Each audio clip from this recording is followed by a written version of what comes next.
Trump has just launched an attack on the capital of Venezuela, in which Nicolás Maduro has allegedly been captured. The dictator responsible for keeping Venezuela under a third world regime has been overthrown in a matter of hours. We are watching history unfold before our eyes. As I'm recording this, there are U.S. warships surrounding Venezuela. This is not a metaphor. This is not an exaggeration. President Trump has ordered the largest military deployment in the Caribbean in decades, announced a total blockade of Venezuelan oil tankers, and his forces have already seized ships and sunk vessels with crew members on board. This is happening right now. And the most unsettling part is that nobody knows exactly how far this is going to go. Venezuela has been in the news for years, and you're probably a bit tired of the subject by now. Crisis, Maduro, opposition, sanctions, always the same thing. But what's happening now is different. This is no longer diplomatic pressure or economic sanctions. These are actual warships, fighter jets, real military operations with real deaths. Trump has said Maduro's days are numbered and that Venezuela is completely surrounded by the largest navy ever assembled in South American history. Meanwhile, inside Venezuela, there are about 900 political prisoners, an opposition leader who just won the Nobel Peace Prize living in hiding, inflation exceeding 500%, and 8 million people who have already left the country.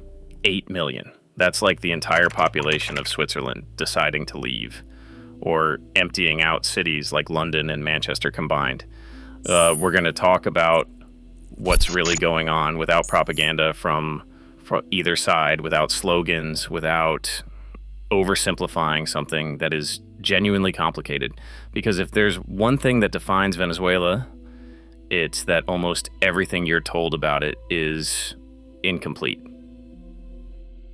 To understand where we are, you need to know how we got here, but without turning this into a history lesson. The short version is this. Venezuela was for decades one of the most prosperous countries in Latin America. It had oil, it had stable democracy, it had a growing middle class. Hugo Chavez came to power in 1999, promising to redistribute that oil wealth to the poor. And for a while, it worked. Oil prices were sky high and money was pouring in. The problem is that everything was built on that single pillar. Oil funded everything. Social programs, subsidies, imports, public salaries. When oil prices fell, when corruption ate up a large part of the resources, when companies were expropriated and stopped producing, the house of cards came crashing down.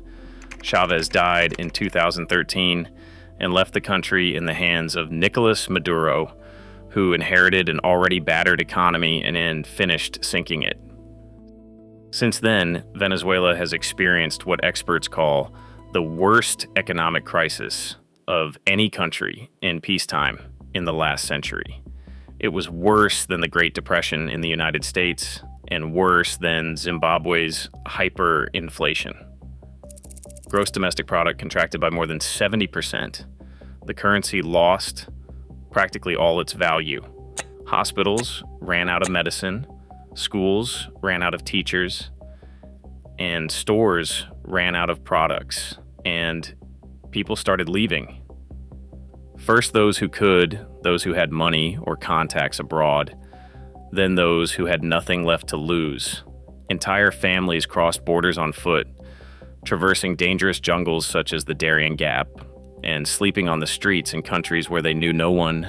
Mothers carried small children, elderly people who never thought they would end their days begging in another country, and professionals with university degrees cleaning toilets or selling coffee on street corners. Today, there are Venezuelans everywhere.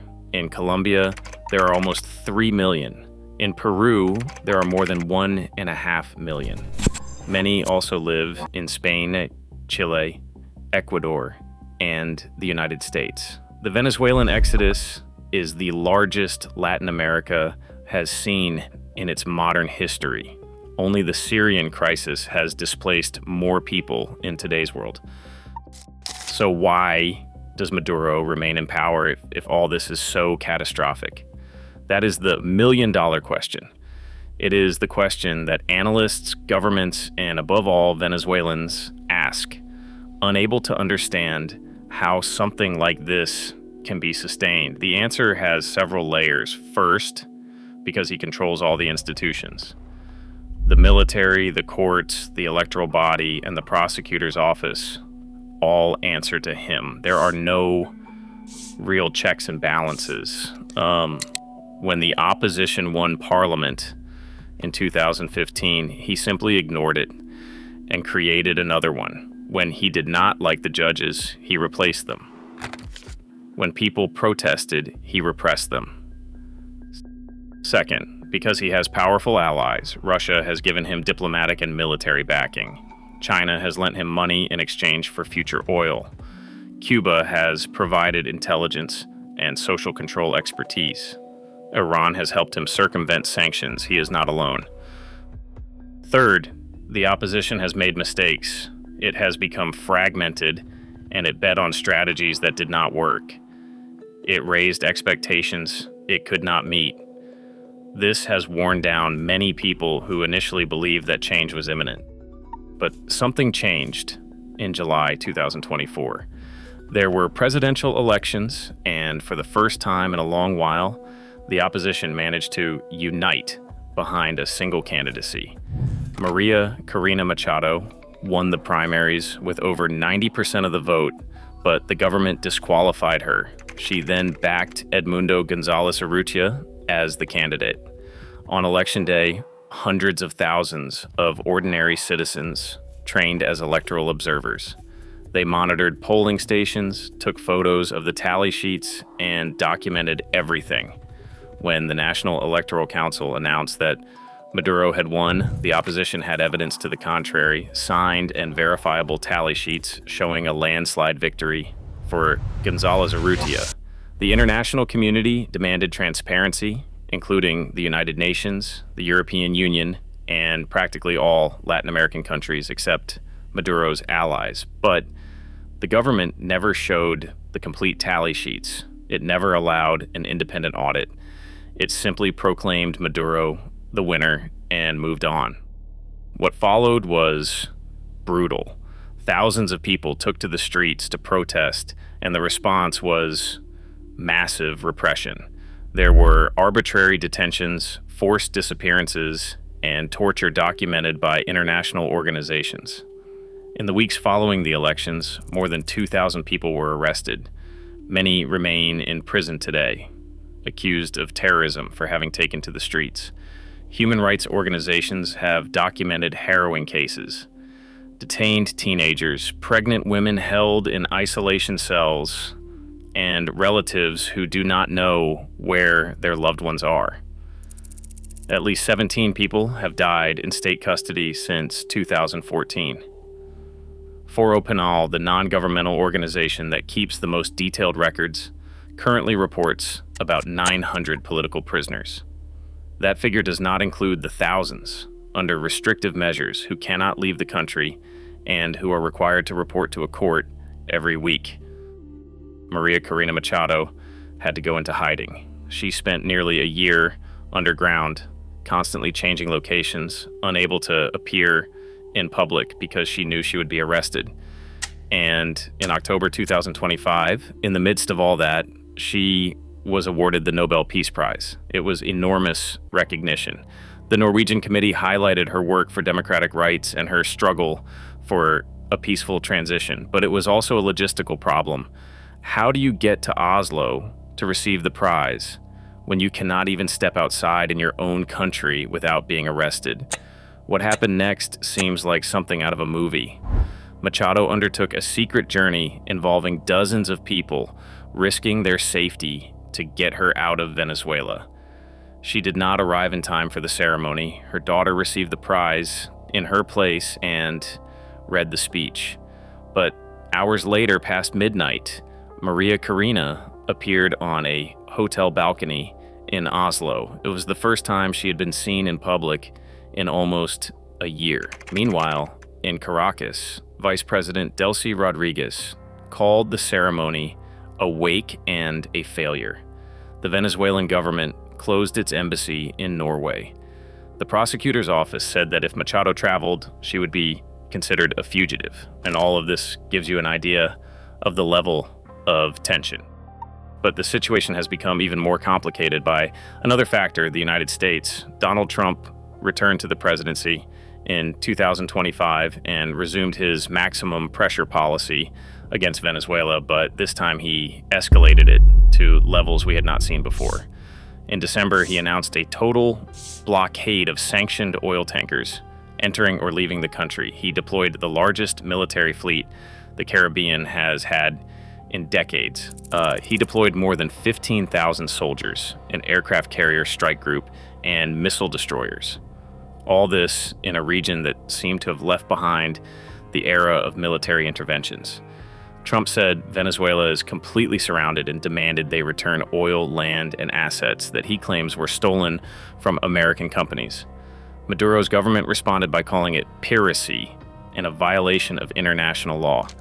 United States forces have already seized oil tankers, destroyed more than 20 vessels allegedly linked to drug trafficking, and sunk boats in international waters, causing dozens of deaths. This happened while United States forces chased a ship that tried to escape by painting a Russian flag on its hull. Now, there is something important to understand. The United States says this is to combat drug trafficking, and that Maduro's regime is involved in drug trafficking through the so-called cartel of the Suns. There is evidence that this is at least partially true, but it is also evident that the real objective is to pressure for regime change. Trump does not hide it. He has said Maduro's days are numbered. The problem is that nobody knows exactly what the plan is. Economically suffocate until there is an internal rebellion, pressure the military to stage a coup, force a negotiation, or directly a military intervention. Each option has very different consequences, and some are potentially catastrophic.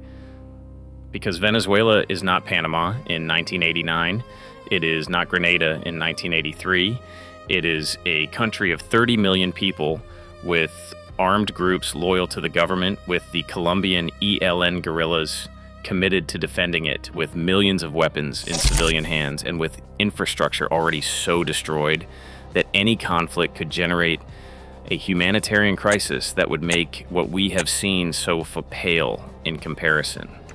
A study by the Center for Economic and Policy Research calculated that a prolonged United States intervention could displace more than 4 million additional people. Imagine that on top of the migration crisis that already exists. Colombia, Brazil, the entire Caribbean, and the southern United States would have to absorb an unprecedented wave of refugees. And while the great powers play their game, ordinary people continue trying to survive. Inflation in Venezuela has returned to insane levels. Some estimates put it at more than 500% annually. The central bank stopped publishing official figures over a year ago, so economists have to use alternative indicators like coffee prices to calculate how much prices are rising. The bolivar, the national currency, is practically useless. People who can use dollars, those who cannot do whatever they have to. A woman interviewed by a news agency said she shops daily because she cannot afford more. She buys just enough for the day, 3 tomatoes, a little rice, whatever she can. The official minimum wage is a cruel joke. It represents less than 2% of what a family needs to eat. Public workers depend on bonuses that the government gives at its discretion, and even then it is not enough. Many professionals, doctors, engineers, and university professors earn less than a bag of groceries costs for a week. A professor who dedicated their life to education earns in a month what a decent lunch costs. And yet, in certain sectors of Caracas, you see full restaurants, luxury stores, electric golf carts. Venezuela today is a country of obscene contrasts. A small elite connected to power or the oil business lives in a bubble, while the majority gets by however they can. This is something that often gets lost in media coverage. Venezuela is not a uniformly miserable country where everyone is starving. It is a profoundly unequal country where some live very well, many survive with difficulty, and others simply cannot take it anymore and leave.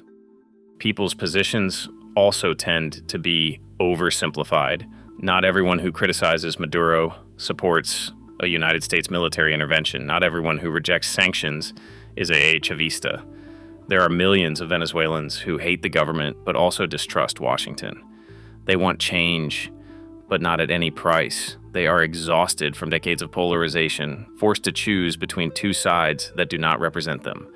Sanctions are an especially complicated issue. On one hand, it is undeniable that they have strangled the Venezuelan economy, limiting the country's ability to sell its oil, import essential goods, and access the international financial system. This has affected the entire population, not just the government. On the other hand, the economic crisis started before the harshest sanctions: corruption, mismanagement, the destruction of the productive apparatus. All of that had already sunk the country. Sanctions worsened a situation that was already catastrophic, but they did not create it. Maduro's government uses sanctions as an excuse for everything. Every problem is the empire's fault. Every shortage is economic sabotage. It is a convenient narrative that allows them to evade responsibility. But it is also not honest to say sanctions have no effect. They do, and part of that effect is paid by people who have nothing to do with the government's decisions. Another issue that is often told wrong is the role of the opposition. In international media, it is usually presented as a united bloc of Democrats fighting against tyranny. The reality is more complex. The Venezuelan opposition has historically been fragmented, with leaders competing against each other, contradictory strategies, and mistakes that have cost it credibility. Maria Corina Machado has managed to unify it more than anyone has in years. But she is not a figure without controversy. She comes from the liberal right, has openly supported United States pressure, including sanctions, and represents an economic project that many Venezuelans, even those who hate Maduro, view with suspicion. It is not that she is good or bad. Venezuelan politics does not divide neatly between good guys and bad guys. And then there is the military factor. In Venezuela, the army is not a neutral actor. It is deeply involved in the economy, controls companies, manages imports, and participates in the oil business. Many generals have so much to lose with a change of government that they will defend Maduro to the end. Others perhaps not, but nobody knows exactly where the loyalties lie. Every time someone predicts the military will stage a coup, nothing happens. Every time internal fractures are announced, Maduro is still there. This does not mean he is invulnerable, but it does mean that easy predictions about his imminent fall have been wrong time and time again. So what can happen? This is what is happening as we are recording. The United States has deployed more than 15,000 soldiers in the Caribbean, has an aircraft carrier and several missile destroyers surrounding Venezuela, and Trump has ordered a total blockade of sanctioned oil tankers. They have already seized ships. They have already sunk vessels with people on board. There are already deaths. The official objective is to combat drug trafficking, but nobody believes that at this point. Trump wants Maduro to fall, and he is willing to squeeze until something breaks. The problem is that nobody knows what is going to break first. If it is the Venezuelan economy, which is already on the ground, we could see another massive migration wave that would overwhelm the entire region. If it is Maduro's government, nobody is clear on who would take control or how the armed groups defending him would react. And if it is the patience of either side, we could be talking about a real military conflict on Latin American soil, something we have not seen in decades. The only sure thing is that this is not going to end soon, and that the consequences, whatever they may be, will be paid mainly by ordinary Venezuelans, the ones who have been surviving a crisis they did not choose for years, and who now watch as the great powers play chess with their country.